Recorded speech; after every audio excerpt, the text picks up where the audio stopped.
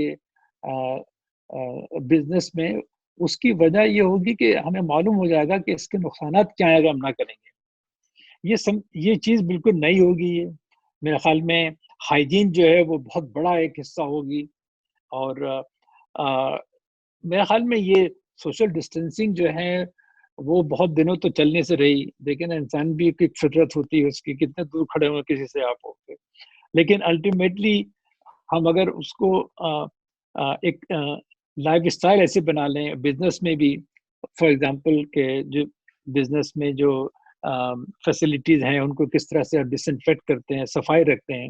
صفائی یہ دیکھیے ہمارا سب سے بڑا جو ایک آپ کے مذہب کا بھی حصہ بہت بڑا ہے کہ وہ جو صفائی ہے وہ کانسیپٹ جو ہے وہ سم ہاؤ ختم ہوتا جا رہا تھا، وہ دوبارہ واپس آئے گا.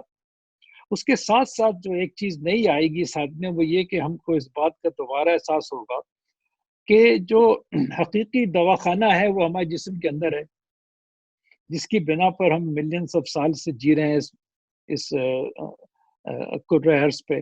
سو ہموں کو اس کا خیال کرنا ہوگا. ٹھیک ہے دوائیں ہم ضرور لیتے ہیں بے شک، اور وہ ضروری بھی ہیں، لیکن سب سے بڑی جو دوا ہے وہ ہمارے جسم کے اندر ہے. اور ہم کس طرح سے اپنی صحت کے ان اصولوں پہ چل سکتے ہیں جس سے ہمارا امیون سسٹم اور ہمارے جو جسم کے اندر جو فارمیسی ہے وہ ہم کو ہمیشہ وہ میسر کر دے جس کی ضرورت ہے. تو میں سوچتا ہوں کہ ایک نیا لائف اسٹائل ہوگا، ایک بہت صحت مند لائف اسٹائل ہوگا، اور ایک ایسا لائف اسٹائل ہوگا کہ جو پتہ نہیں یہ اگلے وبا کو روک سکے یا نہ روک سکے، لیکن اگر آئے گی وبا تو ہم اس کو ہینڈل کرنے کے لیے بالکل تیار ہوں گے اچھی طرح سے. بالکل ٹھیک ہے. میرا چونکہ زیادہ تعلق پچھلے ایک دہائی سے 10 سال سے زیادہ سے ہیلتھ کیئر میں انوویشن، ٹرانسفارمیشن اور خاص طور پہ ٹیکنالوجی کا امتزاج، پرانی جو بھی ٹیکنالوجیز بھلے وہ فارماسیوٹیکل سائنسز میں تھی، پوائنٹ آف کیئر میں تھی، ان کو لیٹسٹ ٹیکنالوجی کے ساتھ انٹیگریٹ کر کے ان کو آج کے دور کے لیے تیار کرنا رہا. میں ذاتی طور پہ بہت زیادہ تبدیلی دیکھ رہا ہوں. How care was delivered, how self care was done.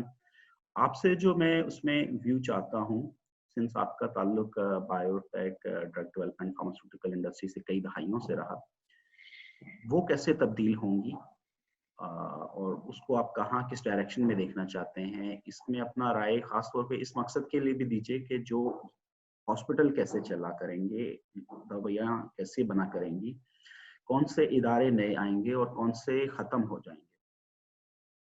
بہت خوب، بہت اچھا سوال کیا آپ نے. سب سے پہلی بات تو یہ ہے کہ دیکھیے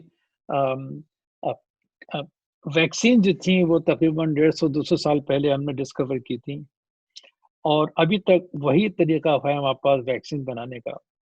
پچھلے 30-40 سال میں نئی سائنس جو آئی ہے جس کو ہم بایو ٹیکنالوجی کے سائنس کہتے ہیں، وہ اس نے اس کو بالکل تبدیل کر دیا ہے. اور آج اس کرونا وائرس پر تقریباً 20 کلینکل ٹرائل ہو رہی ہیں نئی قسم کے ویکسین کو RNA ویکسین کہتے ہیں. تو یہ سنتھیٹک ویکسین ہے، کیمیکل سنتھسائز ہوتا ہے پیس RNA کا، جو ہم بہت آسانی سے بنا سکتے ہیں بلینس آف ڈوزز میں بہت ہی لو کاسٹ پہ. تو آج تک FDA نے کوئی RNA ویکسین اپروو نہیں کی، اور میرے خیال میں اس کی وجہ یہ تھی کہ ہم کو ضرورت نہیں تھی اس کی، جو چیز کام کر رہی تھی وہ چل رہی تھی. اب ہمارے پاس ضرورت کس بات کی ہے کہ ہم جلد سے جلد کون سی ویکسین بنا سکتے ہیں اور ایسے پیمانے پہ کہ دنیا بھر کو دے سکیں. تو میں جو سمجھتا ہوں کہ پہلی RNA ویکسین جو ہے وہ اپروو ہوگی. اس کے ساتھ ساتھ ایک نیا دروازہ کھلے گا ہمارے پاس فیوچر میں جو انفیکشنز ہیں یا جو ہمارے پریزنٹ انفیکشنز ہیں ان کو دور کرنے کا ویکسینز کے تھرو پریونشن اور پیسو امیونٹی. اور بہت ساری انفیکشن ڈیزیزز ہیں جو پاکستان گڑھ ہے ان کا، آپ کو پتہ اچھی طرح سے کہ ابھی بھی پاکستان جو ہے وہ انفیکشس ڈیزیز جو ہیں وہاں پہ سب سے زیادہ ان کی